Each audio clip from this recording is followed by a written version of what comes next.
y que la misericordia de Dios alumbra sobre todos, sobre buenos, sobre malos.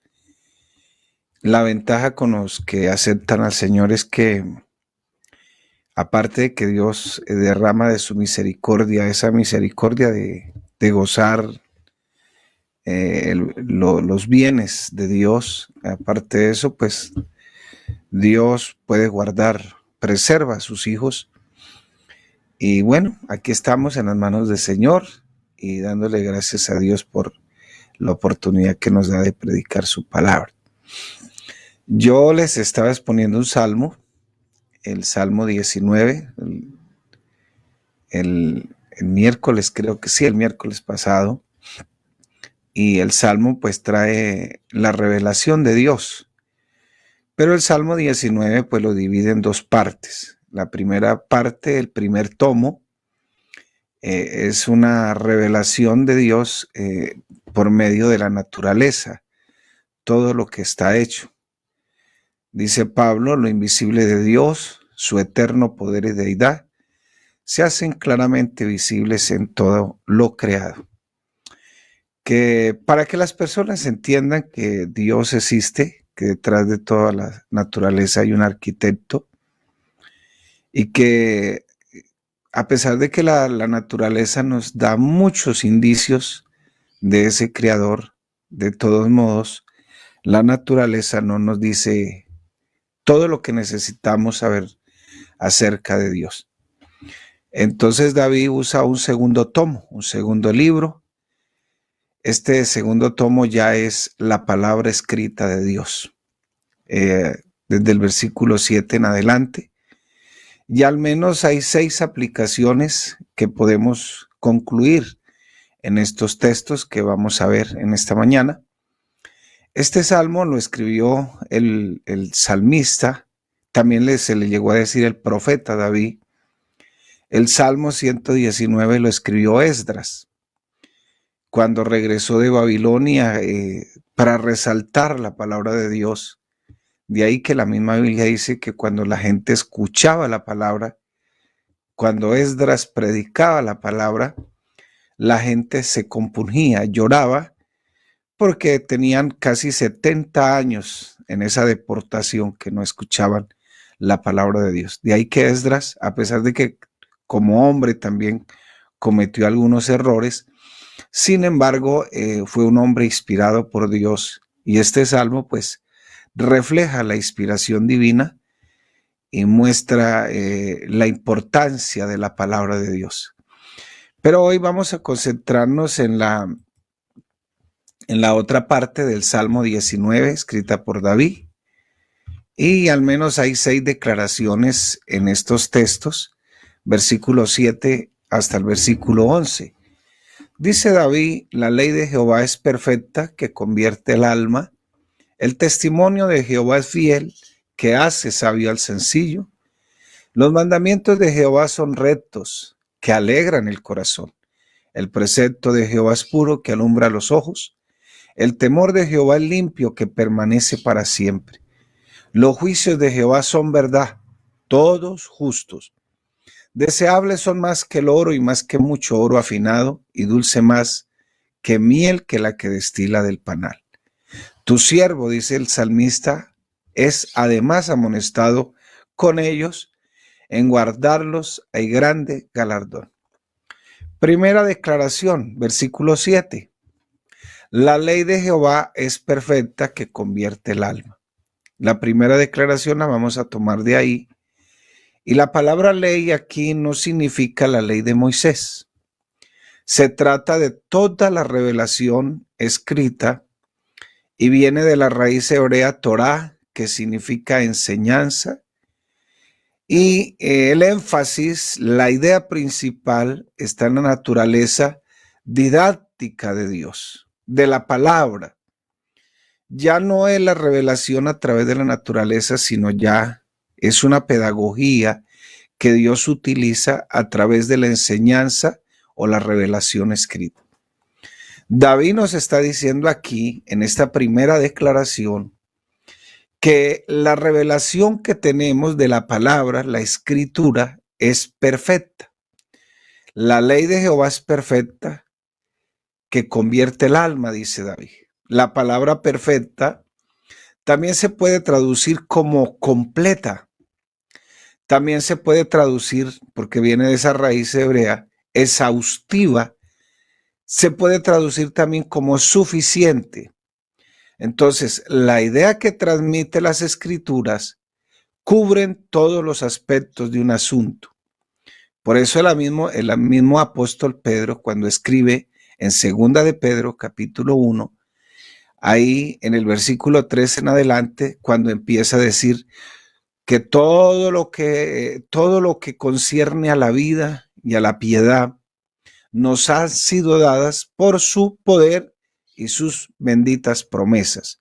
Entonces, todo lo que concierne a la vida, todo lo que yo necesito saber acerca de esta vida, de este asunto de esta vida, la mayordomía de la economía, la mayordomía de mi vida, la vida sexual, cómo criar mis hijos, cómo disciplinar mis hijos, acerca del conocimiento de la sabiduría de Dios para poder manejar. Entonces, por eso cuando dice la palabra perfecta, quiere decir que está completa, exhaustiva, suficiente.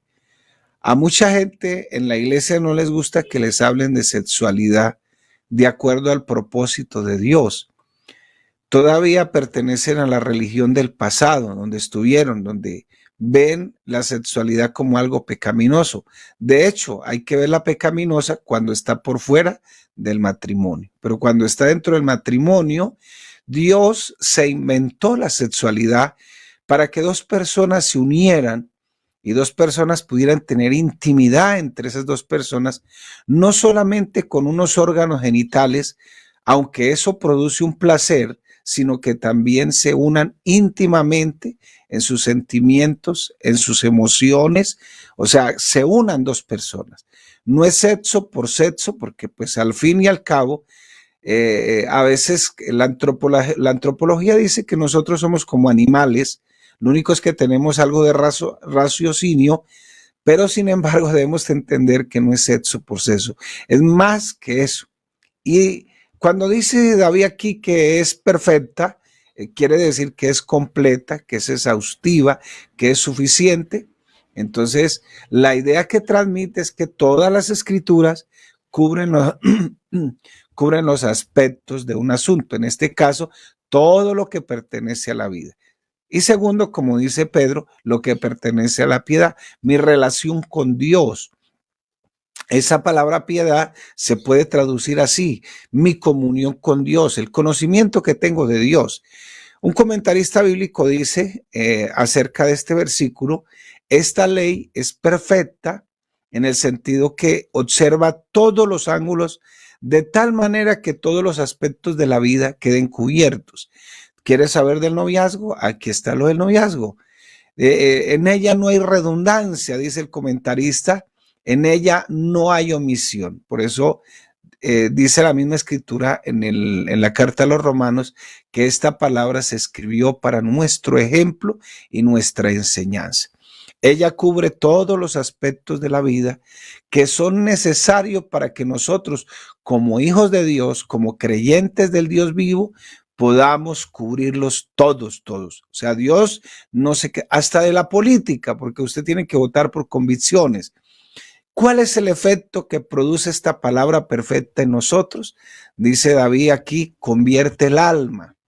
También se puede traducir como que revive, como que transforma, que hace al hombre que retorne, que hace que el hombre sea restaurada cuando se apartó por causa del pecado. La palabra de Dios puede restaurar al pecador para que el hombre se vuelva de sus pecados a Dios. Aparte de que es perfecta, convierte el alma, dice aquí el salmista David. No es simplemente abandonar esa experiencia externa, sino que transforma el interior de la persona, ese yo, la misma raíz de su personalidad. Entonces, por eso vemos personas cambiadas. Es perfecta porque convierte el alma. O sea, de adentro empieza a haber una regeneración, una transformación por el poder del Espíritu Santo. Alguien parafraseó el texto de la siguiente manera. Este texto: la escritura es tan poderosa y abarcadora que puede convertir o transformar a la persona completamente, cambiar a alguien para que llegue a ser la persona que por Dios quiere que sea. Solo la palabra de Dios puede hacer esto en la vida de un ser humano, porque la palabra de Dios es exhaustiva, es perfecta, dice el salmista. Muchos dicen, tratando como de criticar, ¿es la Biblia la palabra de Dios? Es un libro, este libro que es tan antiguo, tan primitivo, sí sirve para tocar los aspectos de la vida. Y en estas palabras podemos ver incluso, en este cuestionamiento que le hacen a Dios, podemos ver la misma sabiduría de Dios. No un argumento, no un argumento contra la inspiración de Dios. ¿Acaso Dios, pregunto yo en esta mañana, no podía haber narrado la creación de Génesis 1 en un lenguaje que solo los científicos pudieran entenderlo? Claro que lo había podido hacer. Había podido hacerlo, Dios tiene esa capacidad, pero ¿de qué hubiera servido? ¿De qué hubiera servido? Dios habló de tal manera a lo largo de toda la historia que en todas las épocas los hombres han podido ir allá a la palabra de Dios, la han entendido perfectamente lo que Dios quiere decirle. Por eso aquí el salmista David, en su primera declaración, la palabra de Dios es perfecta, que convierte el alma. Segunda declaración, en la segunda parte del verso, dice: el testimonio de Jehová es fiel, que hace sabio al sencillo. Fiel quiere decir digno de confianza, donde podemos descansar con toda seguridad. Hoy se escuchan teorías de cualquier cosa, mañana se escucharán otras vendrán a rebatir. En este mundo no hay nada seguro, nada, pero la palabra de Dios sí lo es. Más de 4,000 años con esta palabra. 1,600 años se tardó Dios en escribir esta palabra. Entonces, fiel quiere decir que es digno de confianza. El testimonio de Jehová es fiel, que hace sabio el sencillo. Digno de confianza. La palabra de Dios sí es digna de confianza, fidedigna.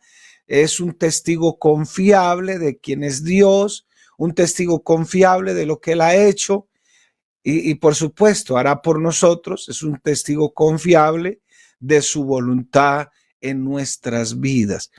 Podemos construir un edificio, mi hermano,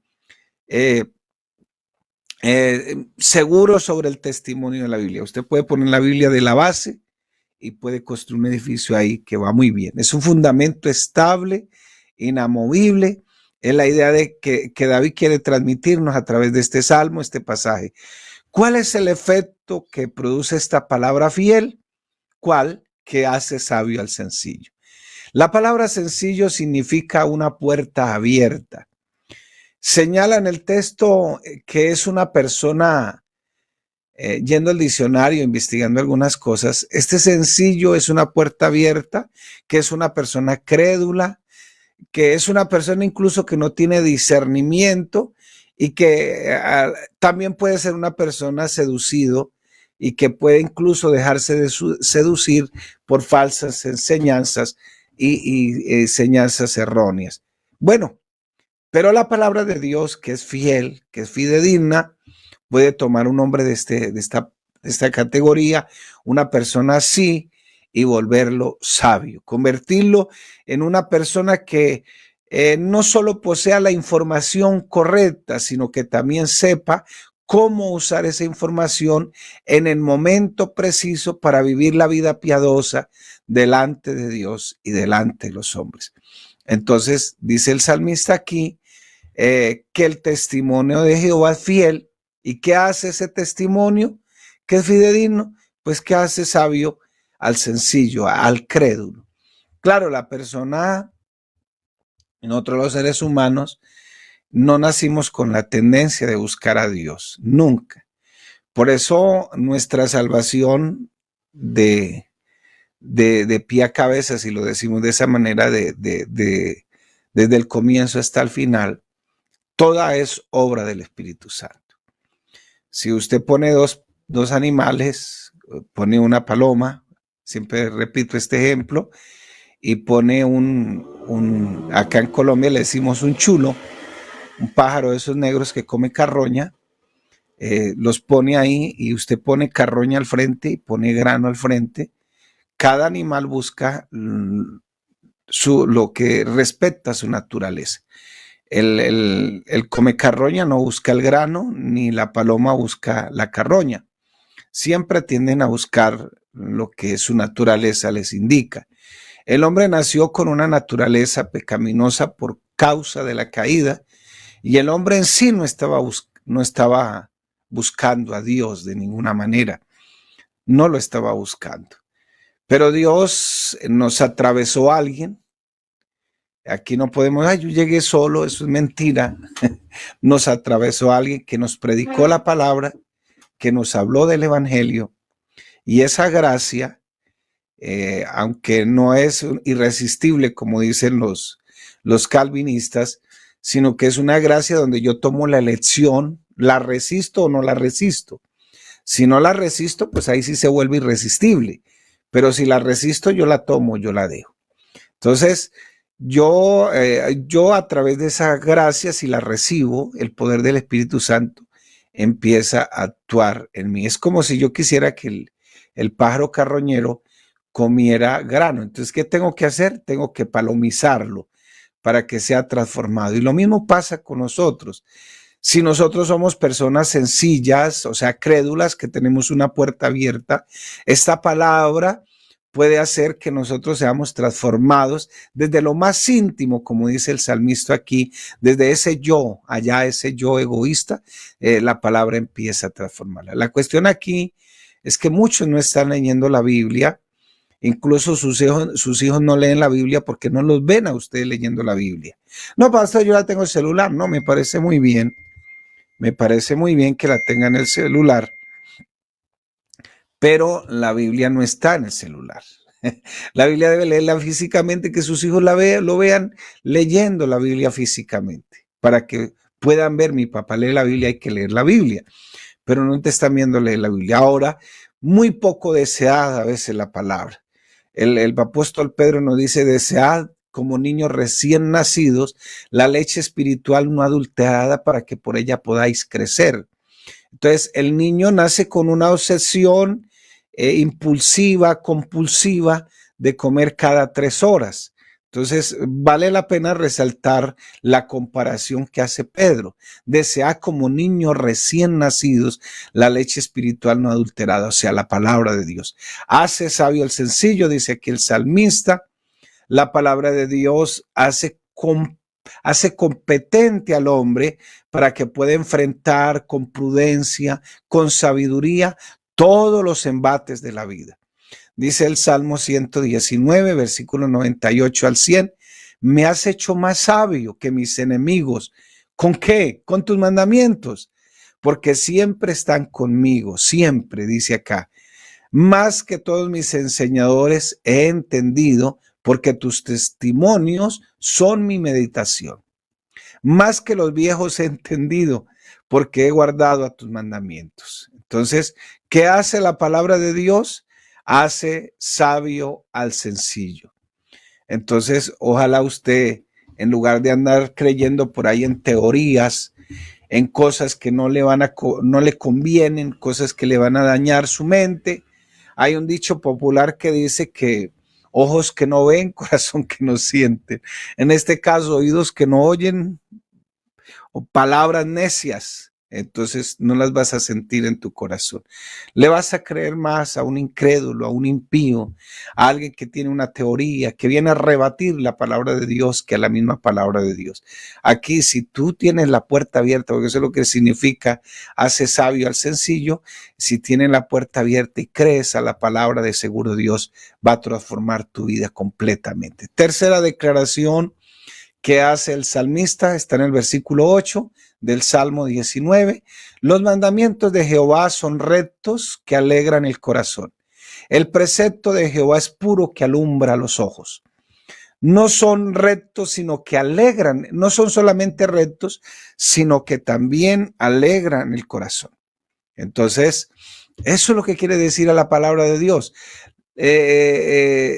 No son solamente rectos porque vienen de Dios, sino que te deben alegrar el corazón. Hay una cosa que nosotros a veces oramos y realmente a veces ni oramos porque lo que hacemos es rezar, pero una cosa que nos enseña el Padre Nuestro es que hay una petición ahí muy clara y esa petición dice que debemos pedirle a Dios que aquí en la tierra se haga la voluntad como se hace en el cielo. La pregunta sería, ¿cómo se hace la voluntad de Dios en el cielo? Muy buena pregunta. Entonces, cuando tú ores y le digas a Dios, Señor, hágase tu voluntad aquí en la tierra como se hace en el cielo. Entonces, los ángeles, si algo tienen es que cuando Dios los manda, esos mandamientos para ellos les alegra el corazón. No son solo rectos, sino que les alegra el corazón, porque fueron establecidos por una autoridad legítima. En este caso, la autoridad que escribió esta palabra, la inspiró, es Dios, sino que son rectos. Estos mandamientos no solo son rectos, sino que son justos en sí mismos. Algunos dicen, no, pero es que las contradicciones, hay hasta un libro de teología que se llama Las aparentes contradicciones de la Biblia. Una cosa es que sean aparentes contradicciones. También tenemos que hablar de paradojas. Una paradoja no es una contradicción. Al comienzo parece una contradicción, pero la misma paradoja explica la misma palabra. Mientras que la contradicción no pasa con eso. Pero la Biblia no tiene contradicciones. La palabra de Dios es un mapa que debemos seguir por donde va la ruta. Ella nos traza el camino por donde debemos andar. Usted tiene su celular ahí y hay una aplicación que se llama Google Mapas. Esa aplicación, usted le da clic, ahí le oprime el dedito a esa aplicación y automáticamente le dice dónde está ubicado y le pregunta dónde quiere ir. Eso hace la palabra. La palabra nos dice dónde estamos ubicados y nos pregunta dónde quieres ir. ¿Quieres ir al cielo o quieres ir al infierno? ¿O quieres no reconocer que Dios es tu Dios, tu máxima autoridad? Por eso dice la palabra, fíate de Jehová y no te apoyes en tu propia prudencia. Si hay algún amigo en esta mañana aquí con nosotros, la respuesta está únicamente en la palabra de Dios. Podemos decir, no importa la redundancia que voy a decir, podemos decir en esta mañana que la verdad verdadera de Dios está en la palabra. ¿Cuál es el resultado que cosecharemos por seguir este mapa o seguir en esta ruta? David dice, nuestro corazón se alegrará por cuanto nos guías por un camino recto, por un camino seguro. Entonces, ojalá que te acuerdes en esta mañana que cuando ores al Señor, cuando les estés orando al Señor, les diga, Señor, hágase tu voluntad en la tierra como se hace en el cielo. Acuérdese que los mandamientos del Señor deben producirnos alegría, no tristeza. Y el resultado de apegarnos a esta palabra es nuestra propia felicidad. Les doy una mala noticia a algunos y una buena noticia a otros. La mala noticia es que la gente anda buscando la felicidad en cualquier parte. Por eso se enredan en tantos problemas. Bueno, nos enredábamos porque a pesar de que yo era cristiano, yo andaba en ese asunto también. Nos enredamos en tantas cosas, en tantas bobadas, decimos por acá los colombianos. Entonces, buscábamos la felicidad, ¿no? Un mejor trabajo, una mejor esposa. No es que si me divorciara, una mejor no sé qué, un mejor trabajo, un mejor ascenso, unos mejores hijos, una mejor casa, una mejor todo. Y siempre nos enredamos en eso, buscando una felicidad. Pero resulta que esas son las malas noticias porque nos andábamos enredando, otros en el sexo, otros en las drogas, así sucesivamente buscábamos una felicidad aquí, en las cosas creadas. Pero resulta que la buena noticia es para los crédulos, para los simples, para los sencillos, es que Dios amarró todo, sujetó todo a que la felicidad del hombre dependa única y exclusivamente de Dios.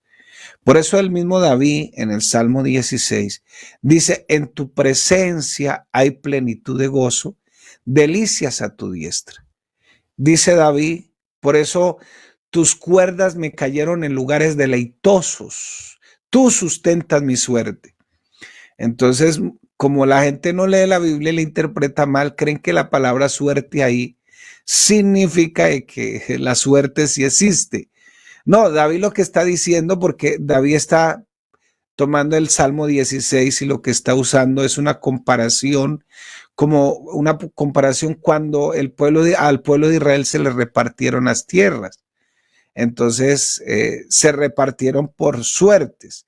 Entonces se echaron, digamos, en un frasquito los números, a usted, el oriente, el occidente, el norte, el sur, bueno, etcétera. Y cada tribu sacó, digamos así, la pepita, la maraquita, bueno, lo que le tocó. Y después se midió con cuerdas y esa fue la heredad que le tocó. Entonces, por eso David dice, tus cuerdas, o sea, la porción que me tocó a mí, la heredad que me tocó a mí no fue una tierra, fue Dios mismo.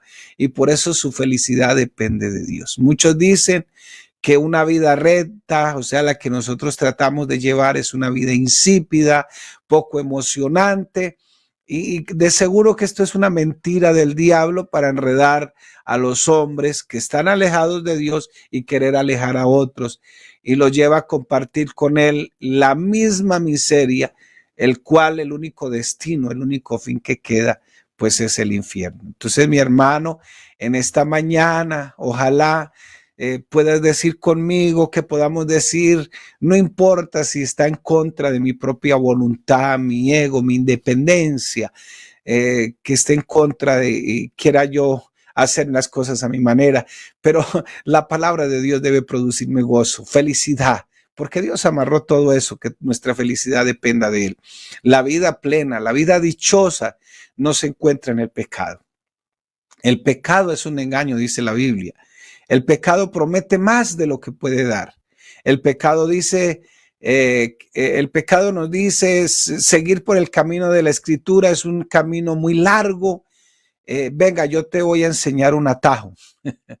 Yo vivo aquí en un pueblito, se llama San Calixto, norte de Santander, distrito 13, en Colombia, pero resulta de que para llegar por la vía principal, que no es pavimentada, ni es siquiera lo que llaman placa huella, todo es destapado. Por ahí me echo 2 horas 15 minutos hasta la ciudad más cercana, que es Ocaña, pero hay un atajo. Por ese atajo me echo 1 hora nomás, gasto 1 hora. Y eso es más o menos lo que dice el diablo. Este camino por aquí es muy largo, pero yo te voy a mostrar un camino más corto. Pero tarde que temprano esa persona se da cuenta que lo engañaron. El pecado solo trae miseria, solo nos trae desgracia.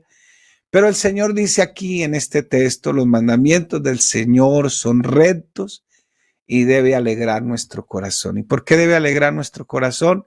Porque ahí está nuestra alegría. Pueden creer que un hombre que vive solo con una mujer y hace feliz a esa mujer toda la vida y esa mujer lo hace feliz a él, será más desgraciado este individuo que ande por ahí de puerta en puerta, porque ahí de donde se verá su desgracia, buscando otras emociones, buscando otras mujeres, buscando otras cosas.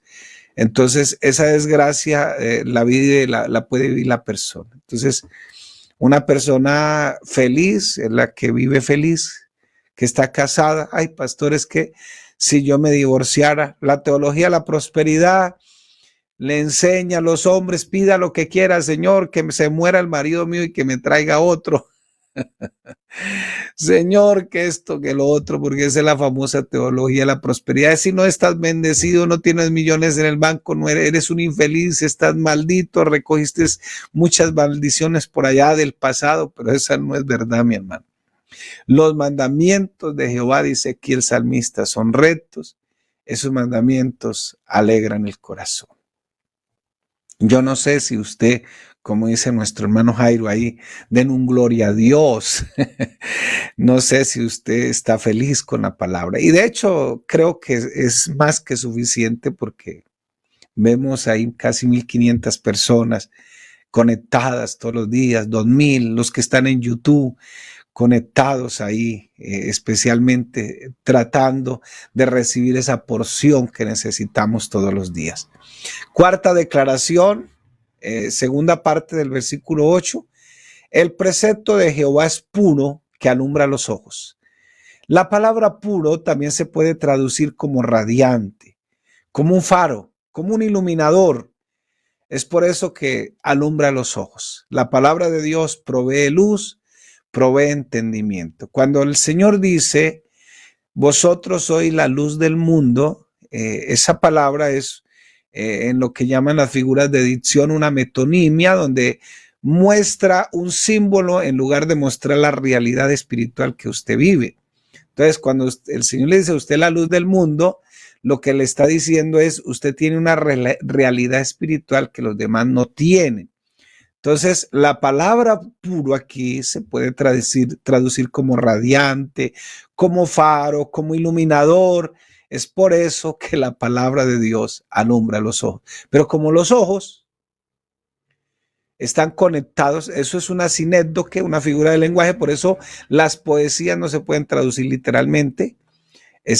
Los ojos están conectados al cerebro, a la conciencia, a las emociones, a la voluntad. Es lo mismo que la Biblia llama corazón. Entonces, dame, hijo mío, tu corazón, una sinécdoque, y miren tus ojos por mis caminos. Entonces, no es solamente aquí las lámparas, las cámaras. Esas cámaras están unidas al cerebro, a la conciencia, a la voluntad, a las emociones. Lo que tú veas, eso te va a afectar. Lo que tú recibas, eso te va a afectar. En una de las congregaciones, fui pastor de una hermana, ella tenía un trauma y de hecho era considerable lo que ella estaba viviendo. Gracias a Dios ya salió de eso. Fue una bendición, pero se tardó algunos años y bastante tiempo se tardó. ¿Cuál es el trauma de ella? ¿En qué se basó? En que ella vio cuando mataron a un hombre, llegó el otro y le disparó en la cabeza. Ella lo vio delante de él. Y eso traumó su vida, su cerebro, la bloqueó. Entonces aquí lo que tú, ese faro que tú, ese iluminador, lo que tú vas a ver con tus ojos. La palabra de Dios provee luz, entendimiento, claridad para que nosotros podamos vivir rectamente. No hay duda que en la Biblia hay cosas que a veces son difíciles de interpretar, pero Dios dice acerca de su palabra, eso lo dice el Señor en la palabra, pero en medio de todo eso, y aunque aparezca, como dicen esos teólogos, hay unas aparentes contradicciones, no es una contradicción, es una paradoja que a la final se explica bien la palabra de Dios. Segunda de Pedro, capítulo 3, versículos del 15 al 16 dice, y tened entendido que la paciencia de nuestro Señor es para salvación, como también nuestro amado hermano Pablo, según la sabiduría que le ha sido dada, os ha escrito. Casi en todas sus epístolas, hablando en ellas de estas cosas, entre las cuales hay algunas difíciles de entender, las cuales los indoctos e inconstantes tuercen, como también las otras escrituras, para su propia perdición. Sin embargo, a pesar de que hay algunas cosas difíciles, nosotros podemos tomar la Biblia como un todo y podemos decir que la Biblia no es un discurso confuso, es un mensaje que está claro, es tan claro que por eso mismo el hombre lo rechaza, porque es tan claro que el hombre no quiere. MacArthur, un teólogo muy famoso que sale por YouTube, todo eso, dice en uno de sus comentarios: por su absoluta claridad la escritura trae entendimiento donde hay ignorancia, orden donde hay confusión y luz donde hay tinieblas espirituales. Bonitas palabras. Otro, como un comentarista bíblico, dice: nos muestra lo que debemos creer, sus preceptos lo que debemos hacer, sus amenazas lo que debemos evitar, sus promesas lo que debemos esperar, y hasta donde estas cosas son necesarias para nuestra salvación, son maravillosamente claras. Ese comentarista se llama Plumer y él dice estas palabras muy bonitas: no hay que saber griego, no hay que saber hebreo, no hay que saber otro idioma para entender la escritura. Es más, hay algunos que apenas saben leer, pero no hay que saber tantas cosas para poder entender la palabra. Por ejemplo, no hay que saber tantas cosas para lo que dice Romanos 3:23, por cuanto todos pecaron y están destituidos de la gloria de Dios. No hay que saber griego para entender estas cosas. No hay que saber griego, ni hebreo, ni arameo para entender que de tal manera amó Dios al mundo que ha dado su Hijo unigénito para que todo aquel que en él crea no se pierda, mas tenga vida eterna. Entonces, quinta declaración. Entonces, me llama la atención por aquí, un hermano dice: amigo, no se le olvide, sí, no se le olvide que el propósito de Dios realmente es salvarnos. Quinta declaración, versículo 9 del Salmo 19. El temor de Jehová es limpio, que permanece para siempre. Oiga, tremendas palabras. Los juicios de Jehová son verdad, todos justos. La palabra temor aquí se usa como sinónimo de reverencia. Reverencia que debemos tener por la grandeza de Dios. Por eso dice: el temor de Jehová es limpio. No es ese temor que nos mueve a huir de Dios, sino más bien ese temor que nos mueve a adorarle. De hecho, la palabra adorar viene de un verbo que más o menos da la idea de como cuando usted llega a la casa y tiene un perrito y el perrito solo ve por usted, le lame los zapatos, las manos, quiere estar encima, le mueve la colita, se acuesta, etcétera. Claro que es que hay algunos que tienen el espíritu del perro y otros tienen el espíritu del gato, ¿no? Entonces los que tienen el espíritu del perro, entonces dicen: mi amo me quiere, y por eso hace lo que hace el perrito. Mi amo está pendiente de mí, mi amo me cuida, mi amo, sin duda, mi amo debe ser Dios. Ese es el espíritu del perro. Pero los que tienen el espíritu del gato dicen lo mismo: mi amo me cuida, mi amo está pendiente de mí, mi amo me alimenta. Sin duda, yo soy Dios. La famosa teología de la prosperidad, sino más bien eso es para adorar a Dios, para reverenciarlo. Su palabra nos enseña cómo podemos adorar a Dios y tenemos que adorarlo de la forma apropiada. Por eso dice: el temor de Jehová es limpio, que permanece para siempre. Es solo a través de su palabra que podemos conocerlo a él apropiadamente. La palabra de Dios es limpia, como dice David. Entonces, aquí nos dice que es libre de impureza, en otras palabras, libre de incorrupción, libre de imperfección, perdón, libre de corrupción, libre de imperfección. No hay defecto en la Biblia, es perfecta. Todas sus conexiones, desde Génesis hasta Apocalipsis, es perfecta. Fíjense que el Señor se le presentó a sus apóstoles, dijo: vea, yo traigo mis credenciales. De mí habla la ley, los salmos y los profetas. Yo no vengo aquí como un aparecido. De mí dan testimonio la ley, los salmos y los profetas. Dice el Salmo capítulo 12, versículo 6. Las palabras de Jehová son palabras limpias, como plata refinada en horno de tierra, purificada 7 veces. La palabra de Dios permanece para siempre. Entonces, ¿qué conexión hay entre una cosa y la otra? que solo se puede cambiar o modificar aquello que es imperfecto. Pero esto, como no es imperfecto, no se puede modificar. La palabra de Dios no puede ser mejorada. Algo que debe llamar nuestra atención es cómo las autoridades que han existido a través de todos los tiempos describen las palabras de Dios. Si hubiera algo que corregirle, entonces ya no era la palabra de Dios. Todo está divinamente inspirado y los hombres que la escribieron, comunes, corrientes. Entonces, si a la palabra no fuera tan perfecta, entonces estos hombres hubieran dicho, al menos en un texto bíblico, Señor, tú eres cada vez mejor. No, Dios es mejor desde el principio hasta el fin. Él es la máxima autoridad. Qué bueno poder entender en esta mañana que yo no soy inmutable, pero yo soy inmutable, perdón, pero Dios es inmutable. Yo no puedo ser mejorado. Yo hasta ahí llego, yo sí puedo ser mejorado, perdón, pero Dios no puede ser mejorado. Él es perfecto en todos sus caminos, Él es perfecto en todos sus atributos. Mateo 24:35 dice, el cielo y la tierra pasarán, pero mis palabras no pasarán. Dice el salmista aquí en el versículo 9, los juicios de Jehová son todos verdad, todos justos. ¿Y en qué sentido son justos? Cuando escuchamos la palabra juicio, a veces pensamos en un tribunal, en un juez, alguien que va a ser acusado, declarado culpable, declarado inocente.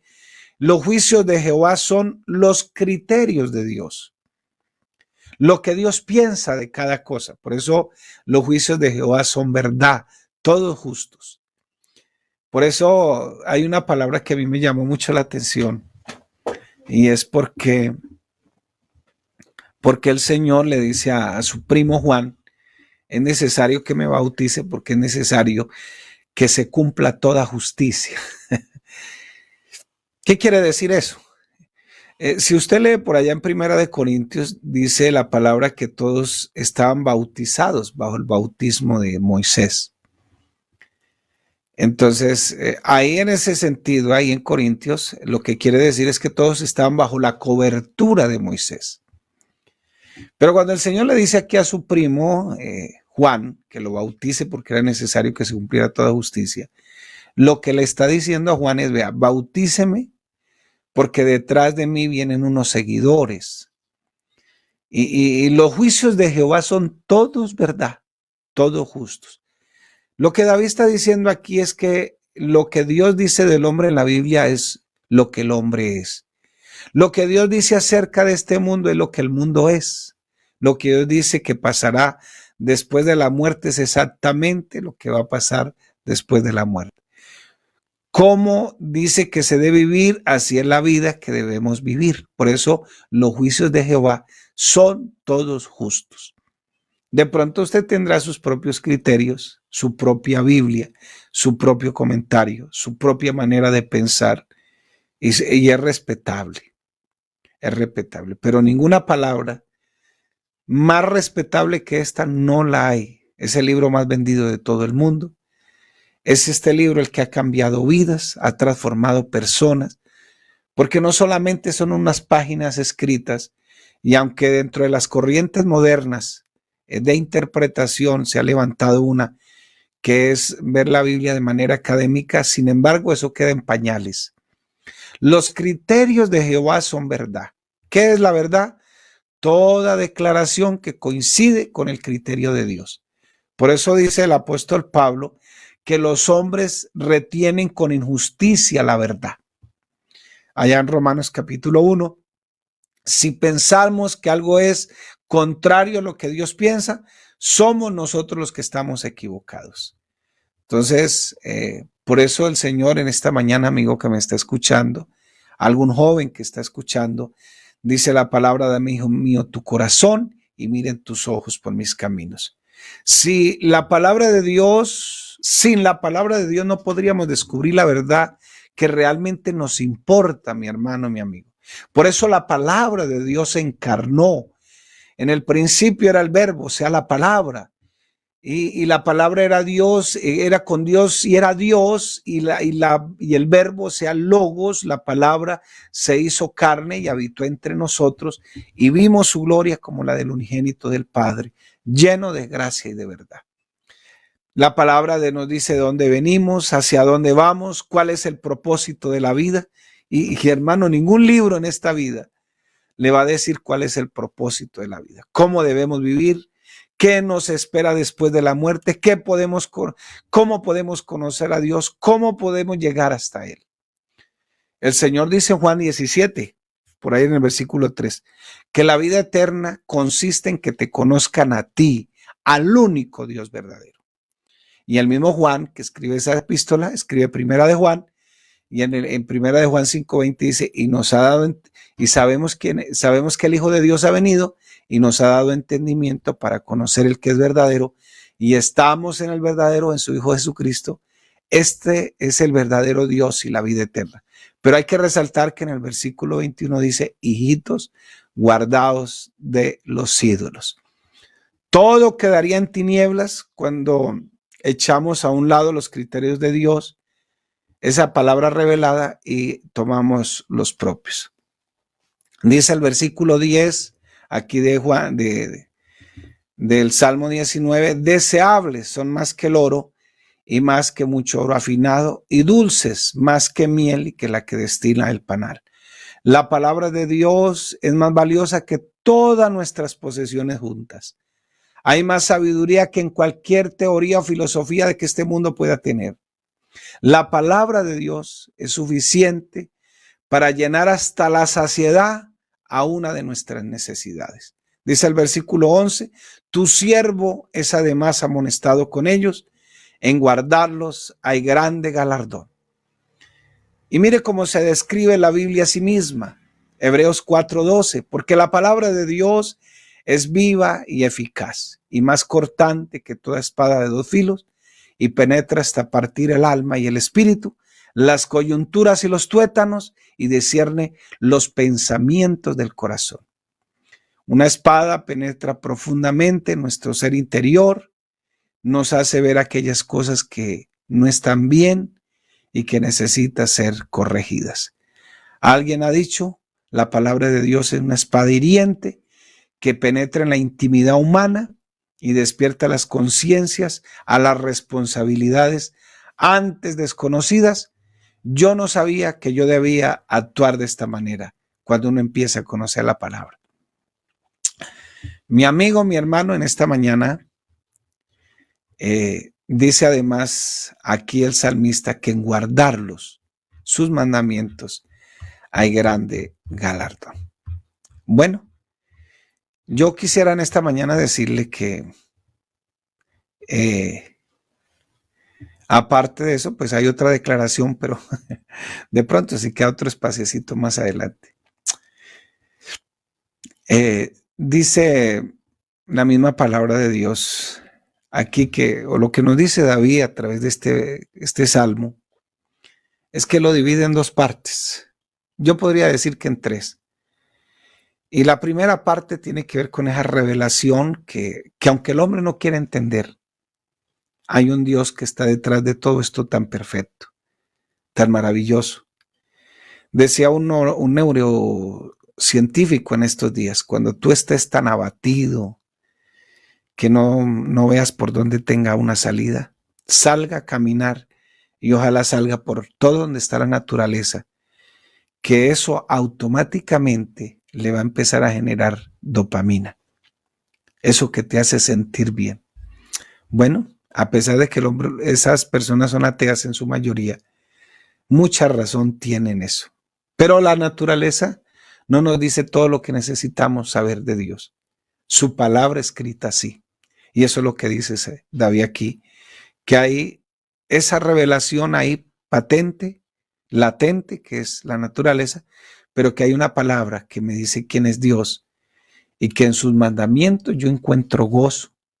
Hay grande galardón en tenerlos, en guardarlos, que en ellos encuentro lo más fiel y más fidedigno para saber lo que necesito saber de Dios, de mi destino, de mi propósito, de mi felicidad. Todo lo tengo ahí. Ella, La palabra de Dios tiene todo lo que el hombre necesita saber.